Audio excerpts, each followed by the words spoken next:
Put away your umbrellas, get out your mint cakes, hike to your nearest chair, pop in your headphones and get ready for the next episode of the Lakes International Comic Art Festival podcasts with your hosts, live from the Lakes, the practically perfect Nicole Bates, and don't get him angry, Ian Loxham. Hello and welcome to the Lakes International Comic Art Festival podcast, episode 94. My name is Ian. And I'm Nikki. And it's as usual, it's raining within the lakes. I've got a cycle of this tomorrow morning. I mean, what time of year is this? This is winter! Yay! Ridiculous. Oh, it's so depressing. Do you know, 75 millilitres of... millilitres, isn't it? Thanks. Of rain has fallen in this month, whereas we only had half of that last month. Brilliant. We've had a lot of rain already. In fact, that was absolutely useless, what I just said. But... Anyway, on today's episode, we've got an Anthology of Creators. Notice I've put number one. Because we may have... Well, we are going to have a series. Oh, yeah. Are we? Yeah, Pete and Mike. Two can play at this game. Well, they felt so stressed by the thought of us taking on a series. Yeah. That they didn't come on this episode. I scared them. They've had an episode off. So, we've got three creators on today. Mm-hmm. First, we have Alex Paknadel coming to talk about Oak. He is lovely. Oak. He is lovely. That's a northern way of saying Hulk. Oak. Hulk. Oak. Oak. Is that what you... Oak. No. Then we've got Stu Taylor, who's talking about Octobriana With Love, 50th anniversary special. He's lovely. I mean, they could be absolute prats, but you're just going to say he's lovely, aren't you? But they weren't. They were lovely. I know. So you're prat you don't get on the show. That is very true. Yeah, if you've been trying and you haven't managed it. And then there's the equally lovely Fraser Campbell talking about the first volume of Alex Automatic. Mm-hmm. So yeah, we enjoyed doing something a bit different. It was fun. It was manic because we did. Well, it wasn't that manic. You make it sound like it was like let's make this out to be manic. high pressured. But it was fun because we had everyone. Because we had to go to each house to record. Is that what you're saying? No, but we had to. We went from Canada to Lancaster to Scotland. Yes, we did. Right, okay. But it was cool because it was like just one after the other. There was no gaps. We were here, cup of tea, in. That was it. Pyjamas on. Tom's on the show as well to review James K. Stive's Dunce Good Boy of the Year, which you've also read, and you were going to talk about today. I was going to do that. How dare you? But we're not going to. No, not now. Is it a thumbs up or a thumbs down? It's a thumbs up. Of course it is. So we'll let Tom give his opinion on that, and he better love it as well. Otherwise, I'll be round. We've been to Scotland to speak to Fraser. We're not going back up there. We sneaked in without a passport, COVID passport. I have one, so you know. So let's. Okay, it's because you're old enough, right? Let's let you enjoy the creators rather than our ramblings. Okay. It's his comics that smell, not him. Prepare for all the small press goodness that he can squeeze into 5 minutes. Your host, Tom Scratch and Sniff Stewart. Hello and welcome to Small Press, the Small Press Reviews section of the Comic Art Festival podcast with myself, Tom Stewart. Today I am going to be talking about more of a sort of zine that's on Kickstarter at the minute, and it's by Jens K. Steve, and it is Dunce Good Boy of the Year. This is another in the Dunce series. Now, Jens is a Norwegian creator who has been doing this Dunce strip for a long time now, and it's kind of strips with these. It's mainly with himself and his son and these kind of people that he's met, but he anthropomorphizes these strange creatures as like crows and kind of elven looking characters. And this time, this one is mainly all about the dog, Brego. Brego has become this sort of big character throughout the strip and has just kept going, and now he's sort of dedicating more and more time to putting him into the strip and making it more about him. And I tell you, as a dog owner and as somebody that appreciates a good sort of funny animal strip, stuff like Calvin and Hobbes and Peanuts and Penguin and all this kind of stuff, it's it's just incredible. It's amazing cartooning in general. There's a really nice, beautiful line to it. It's all sort of dip pen, and it's a very, very nice sort of colour palette, a sort of more pastel-y sort of colour palette about it as well, really bright and just a beautiful line in it, but there's some great humour in about it as well.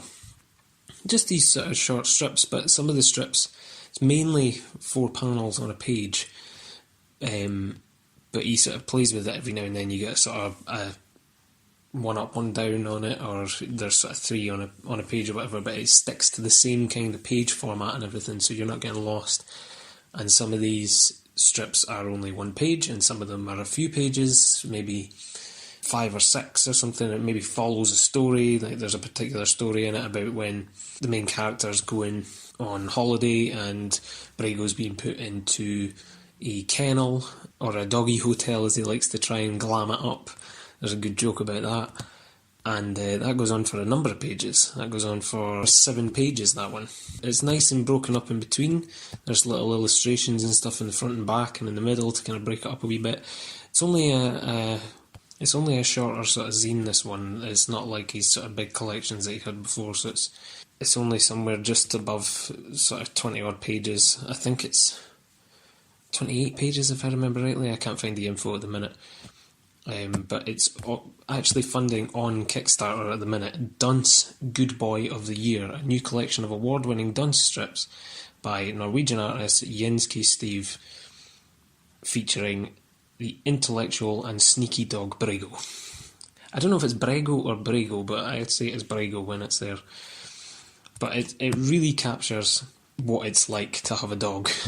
It's done usually in a way that Brago is the only sort of talking animal, as opposed to sort of anthropomorphised version. He's the only one that does that, and there's lots of jokes about, poo picking up and the way he acts with chewing stuff, and how he goes mad for cats, and snow getting stuck on his paws and on his fur and everything, and there's bits with birds laughing at him when he's wearing a big bodysuit and stuff. I won't spoil it too much.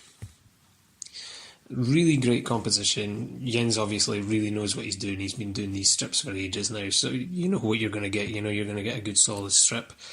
There's some of it, because it's been translated, maybe the translation is really, really good, but there's maybe just a sort of turn of phrase or the way the words are put that it can sometimes just occasionally seem jarring. The majority of the comic is actually spot on, but just some of them, maybe the sentence isn't structured the way it would be normally, but it still makes absolutely perfect sense. It's just that it maybe would have landed differently if it had been put sort of straight into English and not had to have to deal with the kind of translation. But like I say, the majority of it is translated absolutely perfectly. I think it's only about 1 or 2 panels throughout this entire book. Definitely worth your time. Like I say, Jens is a cartooning workhorse, just constantly putting these strips out, and he's obviously very used to the format and everything as well, so it works really well. But I really look forward to following more of these adventures with this, because he has captured having a dog in your home and everything and part of your life absolutely perfectly. I think even the little illustration that's in the middle of Jens sort of, I'm assuming it's Jens anyway, sort of standing at the side speaking to Brago and Brago looking up at him, it's just absolutely perfect. I love it. So go and check that out. It is Dunce Good Boy of the Year on Kickstarter, and I look forward to a lot more of these coming in the future. You can find Jens on Twitter and Instagram at Jens K. Stave, or Stive, which is JENSKSTYVE.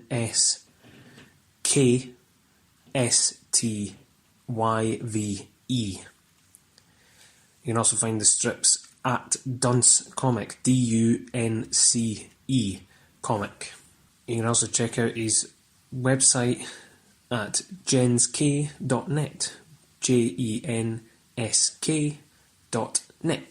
and the Kickstarter can be found at duncecomic.com, DUNCE comic.com. Do not miss out on it. There's like 31 days to go on time of recording, so you've got well more of a chance of grabbing it. It's coming from Norway, but the postage is basically the same if you're in the UK. So yeah, go check it out. Dunce Good Boy of the Year. I've not really got anything extra to tell you, just go and have a look for extra comics and everything that are online at the minute. There's loads of comic strips that are up on Instagram just now. I've been finding loads of people sort of doing maybe between 4 and 10 panel strips a day. I had a wee look on Simon Hanselman the other day, who's started up about another 3 or 4 or something, which is unbelievable. Ben Mara constantly putting out What We Mean By Yesterday strips. There's loads. There's absolutely loads. Just go and check it out. Go and find yourself some new comics. And that is it for Small Pressed. Reach for the shelves and read more comics, and I'll see you later. Bye for now. To get in touch, please go to Twitter and Instagram at ThatComicSmell. Thanks for listening.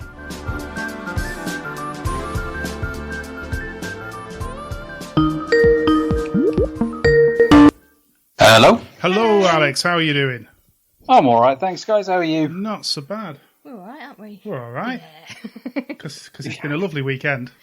Oh, it's been Yeah. awful, isn't it? It's been a year. It has been Yeah. a year. You're jumping into to my sort of points before we've even got to it. Sorry. Welcome back on the show, Alex. Thank you very much. Are we live? We are not live. We are recording. Yes. Right. Okay. Do not swear. But we are not live anywhere. Right. It's been a year since we sort of roughly a year since we last spoke, actually. Yeah. Yeah. Or it might have been slightly longer because it was Lord of Empire. You're just about to release, I think. Yeah. Of course. Yeah. So we were still rocking and rolling with all this nonsense, weren't we? But sorry, that's wildly dismissive. But I don't love it. Yeah, so yes, it's pretty much since then. So I suppose I mean it's sort of bookended, sort of Marvel to Marvel, hasn't it? Really, which is quite opportune. So how was that sort of first Marvel release? What in terms of its reception? No, just for yourself. How did you feel? How did you find it?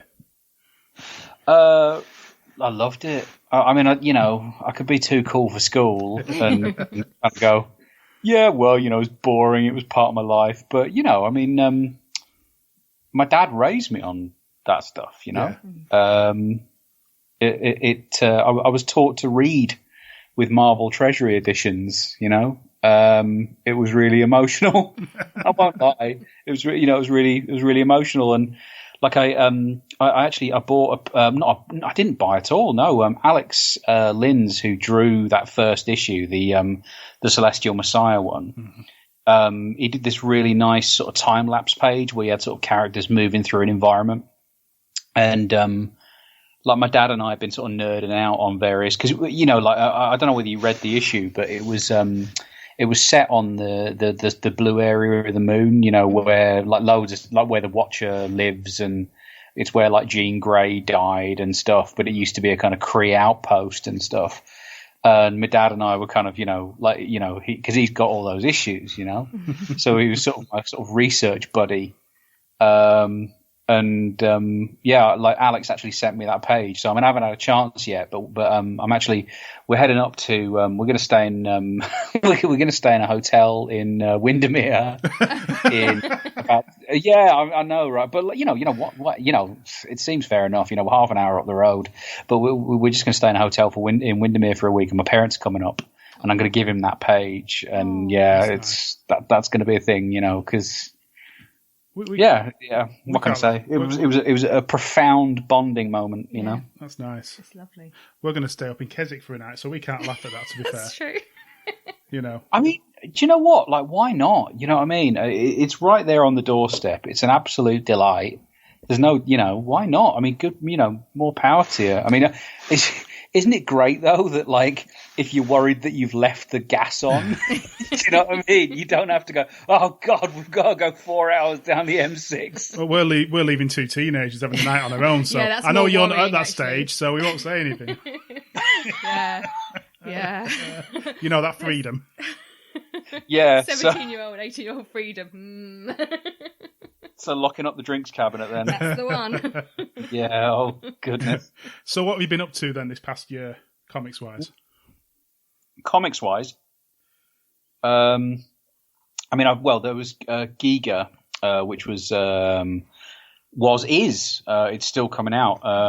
A series brought out through Vault. So I was working on that. Red Fork dropped as well. That was a done-in-one that I did through a company called TKO. Mm-hmm. That was a sort of Appalachian horror. And like that was a really weird one, man. Like the reception to that really kind of took off. Wasn't expecting that at all.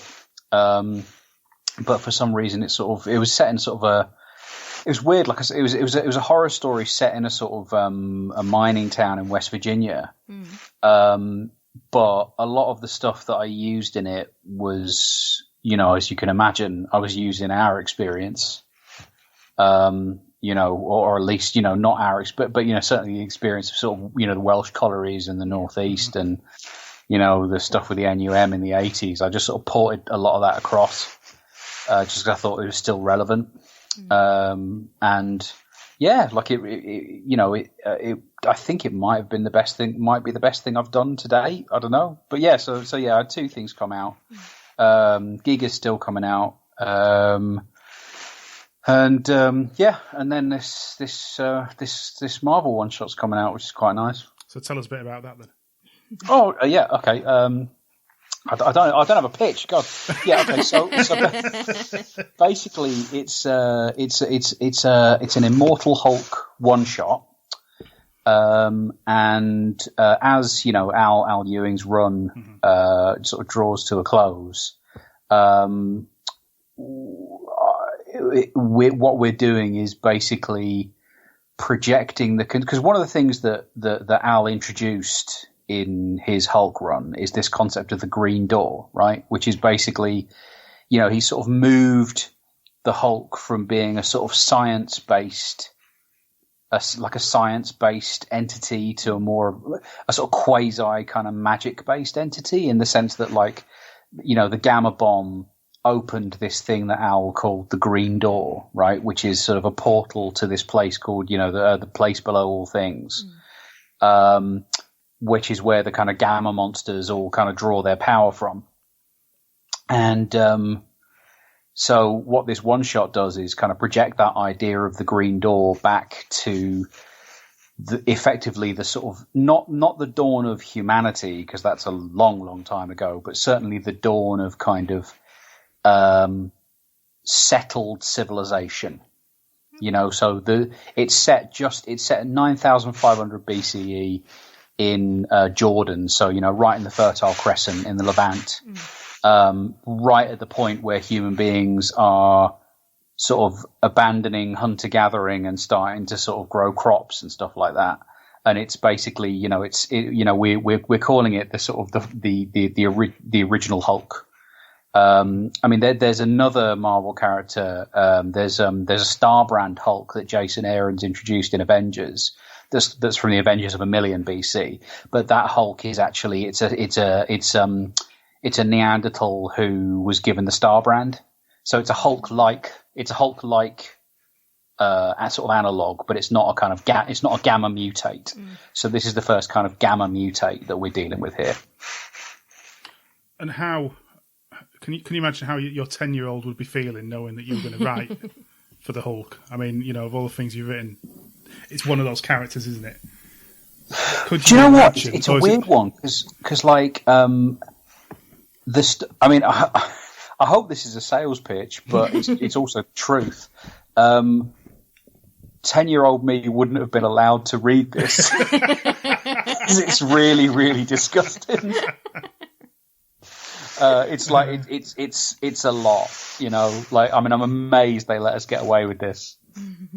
That's interesting. So it ain't going to be going into the movies then, for sure.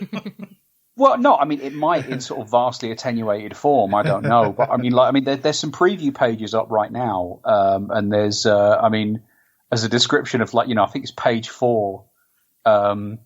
You know, this kid is sort of, you know, in the presence of some, you know, gamma radiation, and, you know, his skin basically just sort of falls off, and yeah, you know, it's funny because it's weird because, you know, because I sort of did it with Al's blessing. I basically it was a funny thing, like, you know, because, you know, understandably, you know, because, you know, Al's got the chops that he has, and he has the sort of industry profile that he has. He's given a bit more kind of latitude to sort of really turn it into like a horror book. And because I was doing this very much with his blessing and sort of under his stewardship, I kind of got the same level of license. So I was just kind of going, it's kind of like, you know. So Disney, is it all right if someone's skin falls off? Yeah, that's fine. Oh, okay. It's just really weird, but, you know, very welcome. It was great. Yeah, they just let us get away with murder. So when's that released then? That is released next Wednesday, which is Wednesday the 19th. Superb. Brilliant. So what else have you got planned, lined up for the year that you can talk about? Anything? Not that I can talk about. I've just been offered a very, very big thing, which is very exciting. Okay. I'm just applying the finishing touches to a commissioned screenplay based on one of my things. Oh, okay. Which is very nice. Yeah, that was pretty cool. And I mean, I co-wrote it because, you know, they wouldn't let me do it sort of solo, but it was nice to kind of be part of that process and sort of, you know, translate something from, you know, something that I'd sort of done and to sort of to port that across to a whole other medium. Yeah. That was great. And I got flown out to LA last year. You know, actually just before the pandemic really sort of took hold. It was a weird thing, man. Like, because I was, you know, discussing this with, you know, the people, and they put us up in the Roosevelt on Hollywood, you know, by the Walk of Fame and all that. So they put us up in this hotel, and like every morning, it was absolutely mad. You know what I mean? Like I live in a flat in Lancaster. Do you know what I mean? and every morning they're kind of. I'm getting picked up and taken to like taken to Warner Brothers to kind of work there. Oh, brilliant! On this thing, out, you know, on the back lot, and it was weird as well because and I was there for a week, right, working on this thing, and so, you know, every lunchtime I'd sort of, you know, get a sandwich or something and just sort of have a wander around, and the back lot is so weird because I was watching. You guys have seen WandaVision, right? Mm-hmm. Yeah, all the houses in WandaVision are on the Warner backlot. Like, I recognised them immediately. I was like, "Oh my god!" Like, I walk past that like every day because, like, you know, the house that they're in. Mm-hmm. If you check it out, right, hand to God, if you check it out, it's the house that Wanda and Vision live in is the same house from Lethal Weapon, where the toilet gets blown through the window. We need to watch Lethal Weapon. and it's also the same house from Gremlins. Jeez. Oh, no. Yeah, man, it's mental. But yeah, so I was working out there for a week, right? And I mean, just it's amazing, isn't it? Just but like by day 3, right, I'm sort of sitting there and I'm like, oh, I guess this is my life now. and then the pandemic just hit, and I was saying, like, the most adventurous thing I've done in 15 months is go to my bins. Do you know what I mean? Have you been all right? Yeah, are you safe and well? Yeah, we are. We've survived, haven't we? That's the main thing. Yeah, we're looking forward to the lakes this year and normality resuming in the comic world in that sort of way. Yeah, whatever that means. Yeah, true. So, have you got any plans for conventions or anything this year? I want to come to the lakes. Obviously, I think I'm doing Thought, but I've agreed to do Thought Bubble. It's one of them. I mean, I was sort of toying with doing an American show, but I mean, the prospect of being in a tin can for 7 hours with people's coughing and farts does make me a bit anxious. Yes. It could wait till next year. Next year. I just know that there's so much like that, though. Like, I keep thinking, even on a sort of really banal level, I was saying to a mate the other day, just like, I don't think I'm ever going to get like on the tube ever again. Yeah. I don't, you know what I mean? Like, I don't know that I can do it. At least, and I mean, if it's empty, but I think we've been quite lucky living up north with the pandemic, because it's not, certainly where we both live, it's not as busy as true. London, Manchester, that sort of way. So it's been kind of nice. In a way. But you've had the tourism, haven't you? I mean, like, you've just had loads of people basically breaking lockdown rules and going, it won't matter. Yeah. They don't come to Kendal, it's fine. Well, they do. They come through Kendal. Yeah, stop at a petrol station and just like breathe all Cough over. Everywhere, then bugger off. I mean, that was the thing, man. Was like, because I kept sort of saying to Leah, like, why is because there was a point where like Cumbria was really, sort of, getting hammered, and I said, why is this happening? And she spoke to her mate, who lives in Millham, who was just saying, it's basically just people just sort of thinking they can get away for a cheeky weekend up in the lakes, and lo and behold, it turns into a hotspot. I mean, it's a funny mindset, isn't it? Yeah. Just kind of like one won't hurt. Yeah, it will. Right, we're going to leave it there. Thank you so much for your time, Alex. Oh, we've got a list. Was that the thing? That's it. We've got 20 minutes per person. Oh, jeepers! I'm so sorry. Do you know what? I completely forgot I was being recorded.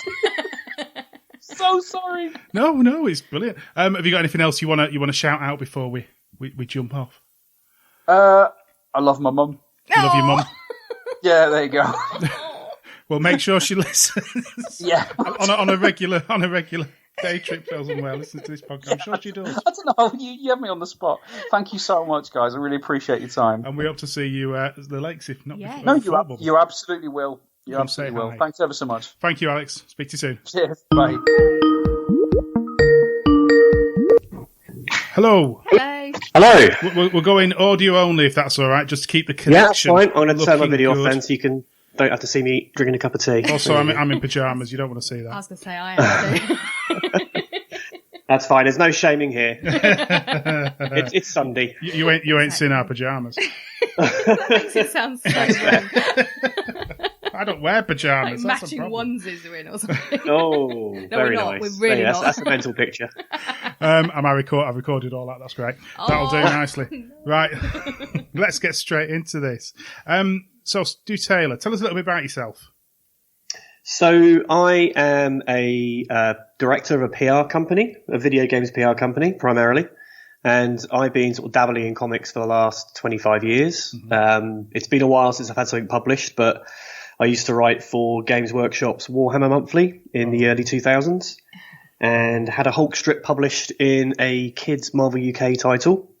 But I've taken a bit of sabbatical from comics purely because it wasn't paying the bills. So I've been doing a lot of my day job is the video games PR agency, and so I've been running that for the last few years. Right. But I've come back. But before we continue on to that, I need to rewind that a minute. The Warhammer Monthly. I am a Warhammer geek. Yes, you are. We've had Dan Abnett on for that reason, just to talk Warhammer comics. Oh, of course. Yeah. So tell us a bit about what you did there. What strips did you cover? So I'm pretty sure actually that was my first published, as in paid for published work, was for their anthology series called Tales from the Ten-Tailed Cat. Okay. But try saying that. You did well there. Thank you. So the idea with that was it's set in like the famous tavern, the Ten-Tailed Cat, believe it or not. And you have to kind of, within the constraints of like 3 to 5 pages, come up with like a twist story, much like 2000 AD's Future Shocks and Time Twisters. I basically submitted some on-spec ideas and then worked with a really good editor at the time, Christian Dunn, if my memory serves me right, who kind of helped me fashion them into sort of more Warhammer-y kind of stories, making sure it was like respectful of the law, for example. I think the first strip I did was like a vampire hunter's tale. So from my hazy recollection, I think my take was very traditional Bram Stoker-esque vampires, and working with the editor, they kind of helped me choose a specific Warhammer race of vampires and kind of make sure it kept authentically Warhammer. I'm trying to. That's picturing in my head. Yeah, it is. Yeah. That story is pictured in my head. Well, if it helps, the artist was Clint Langley. I can't think. I believe is still doing stuff for 2000 AD. He did loads of Slain stuff with Pat Mills. I got given a stack of old ones. Yeah. It's brilliant. That's excited me. That. So yeah, you know what? I kind of skipped ahead a little bit there because that's kind of my first sort of published stuff. But I guess the reason why we're talking is Octobriana, and I've self-published some stuff with a colleague 25 years ago this year. We didn't realise it was her 25th anniversary when we did it back in '96, and we did a mini series with this character. It won an award at I can't remember what the awards were called at the time. It was UK Comic Awards, maybe. So we won an award for that, and I ended up doing a 2-issue series in the late 90s with that. But anyone who knows their comics history, late 90s were a dark time for comic book publishing, particularly self-publishing. So again, I kind of took a sidestep. So you're currently doing the 50th anniversary special now of Octobriana, is that right? Am I saying that's right? Good. Again, it's one of those things you'd read it and it's like, is it Octobriana? Is it October? But yeah, it is. It's Octobriana. So tell us a bit about the character then. So it's a difficult one to sum up because there is so much mythology behind the character. But in essence, she's supposed to personify the spirit of the October Revolution of 1917 in Russia. This idea of, the workers, going against the establishment. And the story of her character is that she's some kind of ancient immortal superwoman who's, can travel through space and time using her wonder machine. And you're never quite sure whose side she's on. One side she's on what we traditionally call like the bad guys, but then she'll be on the other side of the insurgents, causing chaos. But really, the truth is that the character herself was never created as that. She was created as a character called Amazona, which had no red star on her forehead, which is what she's kind of known for. And it was more of a Barbarella adventure strip. And there are only 2 strips that kind of made it into print, but they're partial versions of strips. And the guy who brought the book to the West, a guy called Peter Sadecki, created this marvelous backstory that she was created by this underground youth movement who were, anti-Stalin, anti-Soviet Union, and felt that, what the essence of communism had been corrupted, and this was their way of making their views known. And the book that came with this had these kind of very detailed and very graphic stories of how these wild sex parties, and out of these kind of creative orgies, as he put it, they'll create these comic strips called Octobriana. But the truth is, it was all a fiction. It's all made up. Amazona was created by 2 Czech artists, Konecki and Burian, and they were working with Sadecki to pitch this Amazona series to the West. But this was like mid to late 60s, and the nature of the strips were very, very outdated, particularly when this was like the Marvel heyday. Excuse me. So it didn't find an audience, and unbeknownst to them, Sadecki decided to kind of sex it up and added on a red star on her forehead, called her Octobriana, created this anti-Soviet mythology for the character, and then pitched it as such, and he went to Playboy, they turned it down. He got picked up in an article for a magazine called Scanlens, which was a short-lived political magazine that kind of was famous for attacking the Nixon presidency at the time and kind of exposing a lot of the corruption there. And so they ran with an article about this Octobriana and how it was, attacking the communist state. Didn't get much traction on its own, but then Sadecki came to London and met a book publisher and spun his marvellous tale, and then the book came to be. And then since then, she's kind of been a bit underground, and the likes of David Bowie wanted to make a movie of her and had recorded songs apparently. His girlfriend at the time, Amanda Lear, was going to be the title character. She had a photo shoot for a glamour magazine in the 70s, announcing she was going to be the superstar. But I think, such is the way with Bowie, he was very much on to the next thing. He was a very creative guy, and I think his attention span wandered, so the movie never happened. So you're now bringing it back to the modern world. Yeah, I think, with the 50th anniversary, our tagline is, this is a celebration of the greatest Russian superhero that you probably never heard of. Because I think she has a cult following in the purest sense, where only a few people seem to know her, or if they have heard of her, they believe the myth that she was created by this underground movement. And so I think, with the 50th anniversary, it seems perfect to kind of do a big shout. And I think rather than me just do something on my own again, I felt it would be good to get some, known creators involved, and then kind of take it from there. And it kind of ran away with me a little bit, really. I just had a short list of people I wanted to work with, and then just put together a pitch and approached, a lot of these people, and they said, yeah. So looking on your Kickstarter, there's a huge list of names. Yeah. Yeah. So I'm guessing is it sort of an anthology type story, a booklet then, is it? Or?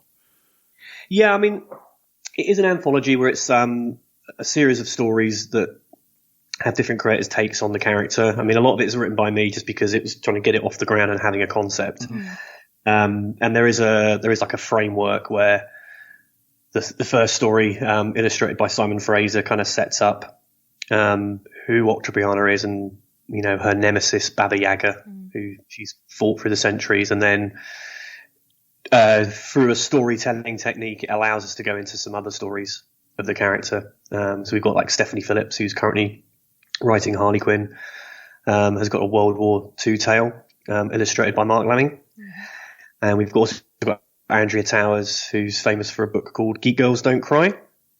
And she's put together a tale of Octobriana in the 80s, and tapping into the satanic panic of the era and the TV evangelists. So I think you probably get an idea. It kind of goes all over the place, really. And then, I mean, for me, I think it's a fun way of reintroducing the character to the few who know her, but also I'm well aware it's going to open up to a whole new audience, all being well. And hopefully would inspire other people to do more stuff with her. So it's currently on Kickstarter at the moment. Funded. Well done. It is. Thank you very much. Yeah. So what date does that end then? Top of my head, I think it's around the 26th of May. So we've got just under a couple of weeks to go. We've already gone through some stretch goals already, which is great. And what are your hopes after that? Are you hoping to get it released further from the Kickstarter? Yeah, I mean, I'm looking at the logistics of getting distributed. The obvious one is Diamond Previews, but it's been 25 years since I've submitted something through there, and some of the processes have changed, and it's a bit more of a headache, I think. But that's the view. But for me, the most important thing is to make sure the Kickstarter backers get their copies first before we start appearing in stores. Yeah, no, superb. And are you wanting to stay on the comics track after this? Have you got any plans for the future? No, absolutely. I mean, this has been kind of in the back burner for a long time. I did start work on a documentary about the creation of the character about 5 or 6 years ago, and interviewed a few people. But again, it's the day job just kind of took over. But I'm in a position now where I can kind of start doing more comic stuff, and this has been a success so far, and I'm hoping when the book's out, it will be well received, and we're already talking. I've had a few conversations about a few more books of Octobriana, so it could be an annual thing. There is a story arc that I would like to develop, so we'll just have to wait and see, really. Superb. Yeah. That is excellent. So you're over in Montreal, you said, is that right? That's right, yeah. I've been here since January, and actually linking back to the comic, we've got quite an eclectic mix of creators, and we've got a few Montreal-based people here involved in the project as well, so it's kind of... And also, I kind of love Montreal. It's great. It's an amazing city. So I'm slightly biased.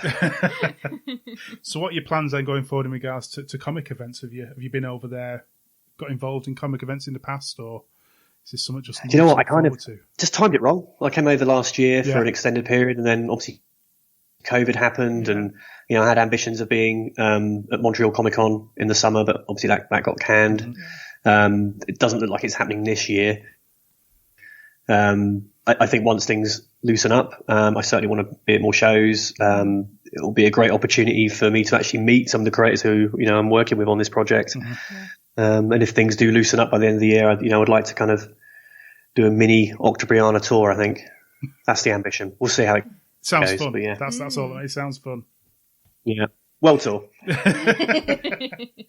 Excellent, thank you. Well, check out the link for the Kickstarter on the episode notes, and we'll stick any website or anything you've got up on there, so that if they miss the Kickstarter, then they can find alternative ways of getting hold of a copy. That'd be amazing. Yeah, they'll definitely be there, and I think we're going to do the backer kit route as well, so there'll still be opportunities after the campaign's finished. Superb. Good luck for the future of the comic, and thank you very much for your time. Absolute pleasure. Thank you very much for your time. Thank you now. All the best. Cheers. Bye-bye. Hello there, Fraser. How are you doing? I'm not bad. How are you guys? Good. You're the third of our whistle stop interviews this evening. It's been a lot of fun. I tell you. So how are you getting on then? I'm getting on fine. I didn't realise that this was. I didn't know whether this would be just audio or video, but I'm glad it's just. I'm glad it's just audio. You don't want to see what we're wearing. Yeah, no. That does make it sound really dodgy. I know. It's just, I mean, in one way you could say I've worn my most baroque wig for nothing, but as long as I feel good, that's the main thing. So how's COVID been for yourself? How have you found the past year and a bit? I think like most of us, it's been ups and downs, hasn't it? I've got a lot more stuff done, I guess, in terms of writing and stuff, because you've just got no option really but just to get on with things, because you can't procrastinate at the pub or at the shops or whatever. But yeah, I mean, I'm missing my friends. I've been missing my friends, been missing cons enormously, and just missing like sort of marts and seeing comic fans and pals face to face rather than just Skype chats and the like, And as you said, the main one you jumped to was pub. It's always a pub. Well, I mean, I'm not a massive drinker. You don't have to explain. But I do love a pint and a natter, That's it, isn't it? It's the social thing of meeting up with your mates and Yeah. So tell us a bit about your comic career up to now then. Oh, well, comic career up to now. Okay, well, I really didn't start doing comics seriously. I've been a comic fan more or less all my life, but I didn't really start trying to make them seriously until about 2015. I went to a couple of conventions where I noticed that, basically people who were on the indie scene were really able to make books that looked great and looked, as good as anything you would see in the shops. And when I was a kid coming up in the 90s, sort of aging myself there, but never mind, you couldn't really make, you could make fanzines and stuff like that, but they didn't really look great, and you could always tell you didn't have the chance to sort of match the production values. But I sort of, once I saw that you could do that, I started becoming really interested in making my own books. So 2015, I put out a book called Sleeping Dogs, which I just sort of made with my own money. I very quickly realised that I would become bankrupt if I did that anymore. So since then, I've been basically going to Kickstarter. I've sort of managed to build up a wee audience through a few Kickstarters over the years for my book Alex Automatic with James Corpin, and with a couple of books with Ian Laurie, The Edge Off, House of Sweets, and last year I did a book with Lucy Sullivan called Indexed. Yeah. The superstar. Yeah. Lucy Sullivan. Well, absolutely, yeah, exactly. Just an absolutely brilliant person to know and to collaborate with and to make a comic book with, because she's just top class. So how have you found Kickstarter then overall, and what have you learnt through the past? Was it 10? I think I was having a nosy. 10 projects you've done? This one that we're doing currently is the 10th. Yeah. So what we learned that it's a great way of connecting with people. It's a good way of building an audience. I mean, I basically came from more or less nothing. I mean, I'd managed to get a few people interested via the first comic that I sort of self-financed, and just sort of built it from there. It's a good way to sort of expand your audience a wee bit. Obviously, you have to do loads more besides that, but it gives you that platform to at least, try and raise the money to not necessarily to make that book, but to make the next book. Yeah. It's really good for that. Has its pitfalls. Some of the back end that I suppose customers don't see that if they've not used it before, for me, still a bit clunky. There's, I would love to be able to get my head around the promotional algorithm that, pushes your project up and down the pages. I can never seem to work that out. But other than that, it's been a really positive experience. It's been, I've found loads of great, comics as a punter and a reader on there. I've connected with a lot of other creators, from the experience of being on Kickstarter and helping cross-promote each other's books and stuff like that. So it's all round, it's been a really positive experience. So your current book then, Alex Automatic, Volume 1. Volume 1, the trade paperback collection. Tell us a bit about the character and the story. Okay, well, the character, it's a kind of, what would you say, a kind of psychedelic-ish espionage story, a spy story, a kind of spy adventure story. It's about a secret agent called Alex Anderson who's been subjected to a series of illegal experiments to enhance his abilities by this shadowy government agency known only as PRISM. However, it's supposed to make him a sort of better, more docile, erasable and rewritable agent. However, the process goes horribly wrong. Surprise, surprise. And Alex becomes trapped in this delusion where he thinks at times that he is the cyborg superhero's character from a 70s TV show called Alex Automatic. A TV show that's only ever existed in his own head. So basically he experiences reality in a number of different ways as the story goes on, but quite often he, while real things happen to him, he thinks what's happening to him is a kind of day-glow, outlandish, kind of $6 million man style adventure story, when actually it's not. With the character, and obviously you've done multiple Kickstarters with this, have you always had the idea for the stories, or are you sort of taking them along as they go? Well, the idea, there's a sort of overarching story that is just very sort of broad strokes about where I eventually want to take the book, and finish the story off, which at the moment I think will take another 6 or 7 issues, but it might take more than that. It depends on where, because there's room to meander a wee bit. There's room to go down different rabbit holes, especially with the sort of what you find when you start a series is that characters that you didn't think were going to become interesting or prominent do so, and so you start fleshing out their stories, and everything starts to expand from there. So there's every chance that will continue to happen. But really, the collection that we've done just now of the first 5 issues is basically, the end of part 1, and we're probably looking at maybe 2 more parts.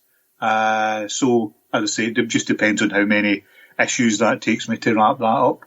But in terms of the actual stories, in terms of the stories within the individual issues, that's something I chat about with James about, what we want to, the nature of the story, the nature of the sort of Alex's delusions means that you can more or less take him into any kind of area of comics, or any kind of, sort of genre adventure. So, we usually have a chat about where we want to take him next. For example, in issue 2, James fancied drawing a cyborg monkeys and, having a jungle adventure, so that's where we sort of set the story in that one, and we just sort of go with whatever. I always like to, ask James, what would you fancy drawing next? Where should we take him next? And we usually sort of, I'll build the sort of meta story around that. Mm-hmm. And how have you found, since you say you are relatively new to the whole comic creator, even though you won't believe it with the work you've already done, how do you find working with the artists? And I'm assuming it's got easier as you've learned the process and so forth. Oh, I think so. Yeah. I mean, I think I was quite naive when I first came in. That you just, a really sort of naive and maybe even arrogant sort of thought that you sort of paid an artist and they just did what you said, kind of thing. And I maybe wasn't quite as bad as that, but I've certainly learned, obviously, over the years that it's it's a much sort of purer and more interesting collaboration. Mm-hmm. Than that. It's especially with James. Obviously, this was an idea that we both discussed. It sort of stemmed from sketchbooks that James had when we first started talking about working together. So James and I, obviously talk about where we're taking the character and what we're doing with it. Pretty much every step of the way. And from that point on, our relationship is, I'll do an outline, he'll approve that, and then I'll write a script, and then we'll sort of, he'll show me sort of thumbnails and stuff like that, and that's fairly typical of how that relationship works. But with Ian Laurie, for example, I've done 2 books with. That's even more collaborative. Ian's a lot more interested in contributing to the story, and he's quite good at, he's a really good writer as well as a good artist. So he'll quite often make suggestions that improve the story that I'll incorporate, or he'll just go ahead with. So it's that's even more collaborative.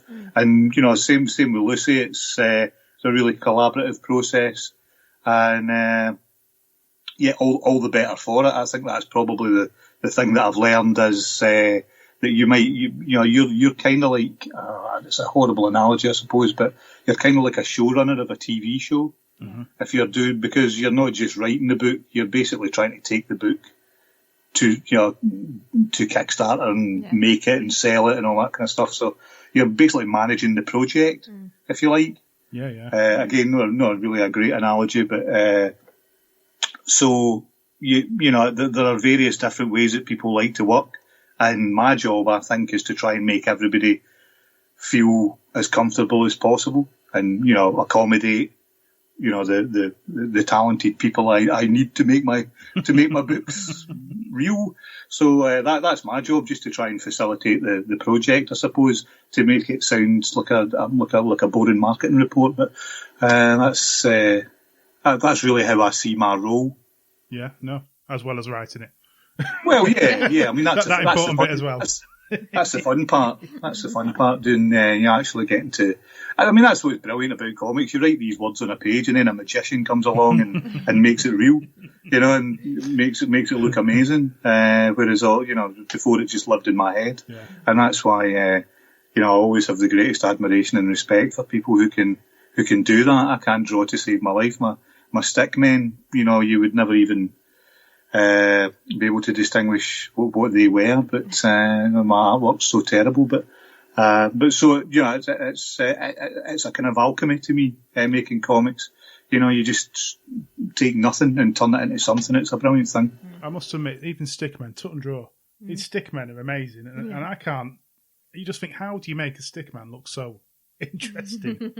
It's crazy. So have you got any cons planned later on in this year? What are your plans going forward? It really depends, obviously, on the whole COVID situation.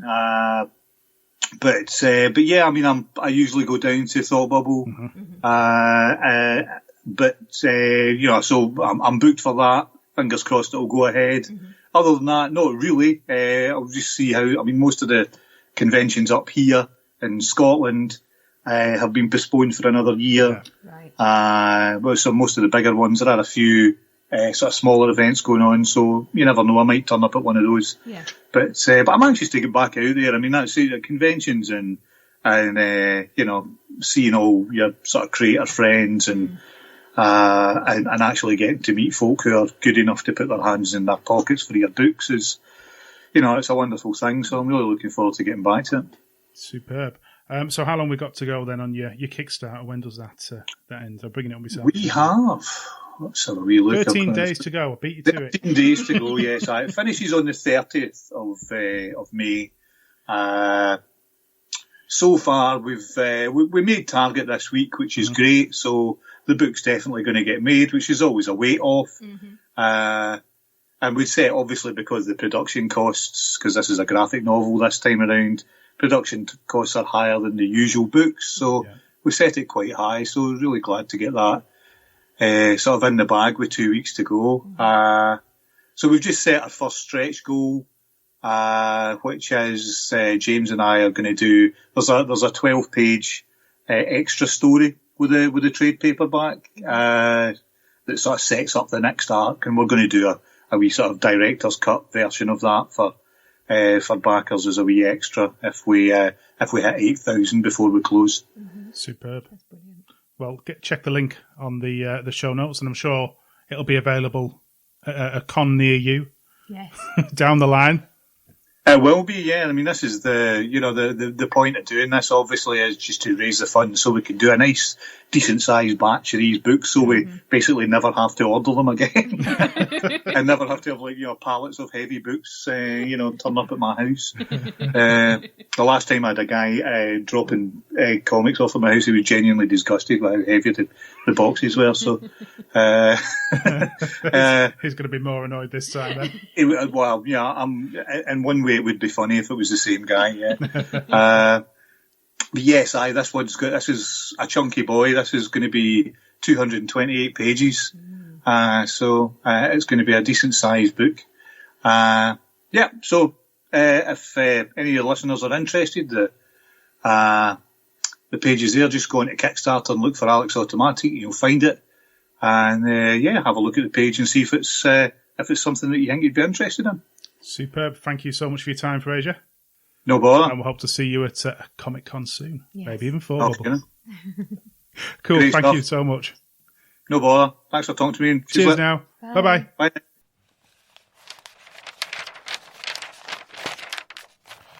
So we've got some more guests to the festival announced. It's all happening. Tickets going on sale next month. Get your tickets, people. And you wellies. Also, just before we're going about the guests, on the local news tonight has been the Brewery Arts Centre. Yes, a very fresh-faced young Christopher Ashton was He's on there. You may have seen him wandering around and no idea who he is. There's some glints off his baldy head, so he's all right. He was in a building, and there's no sun up here.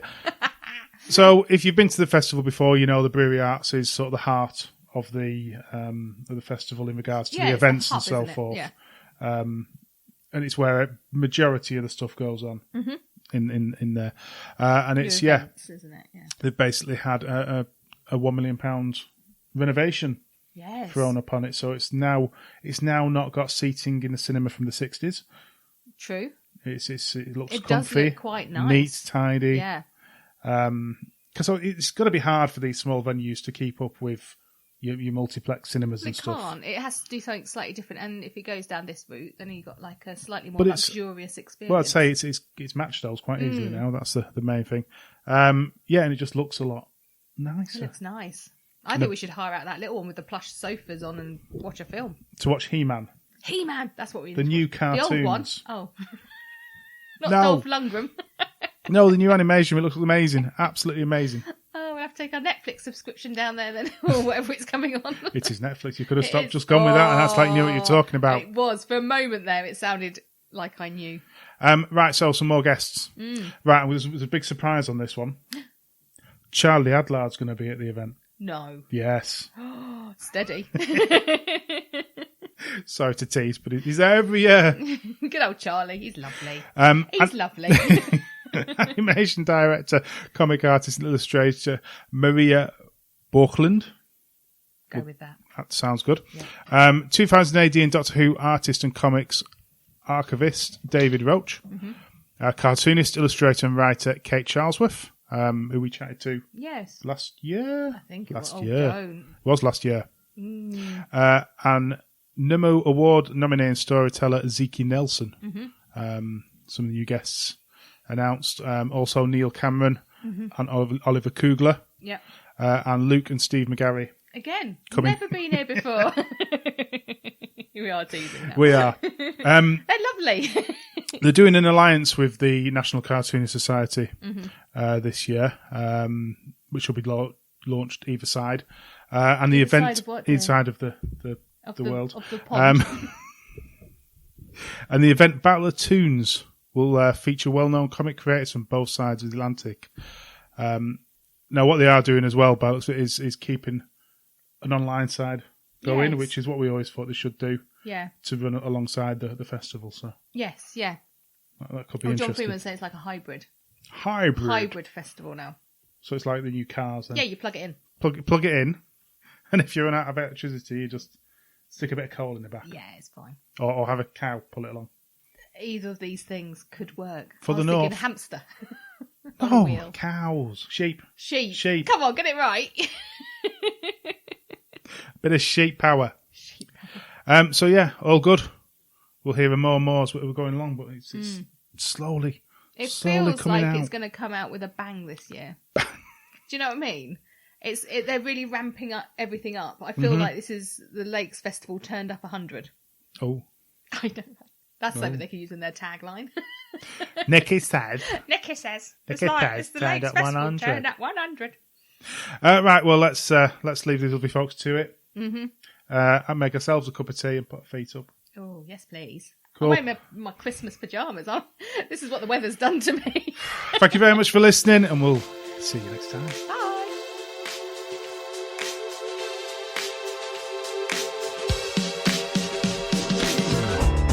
Thank you for listening to my dulcet tones and their northern ramblings. Find out more about the Lakes International Comic Art Festival at comicartfestival.com and find us on Twitter at comicartfestpod or online at comicartpodcast.uk.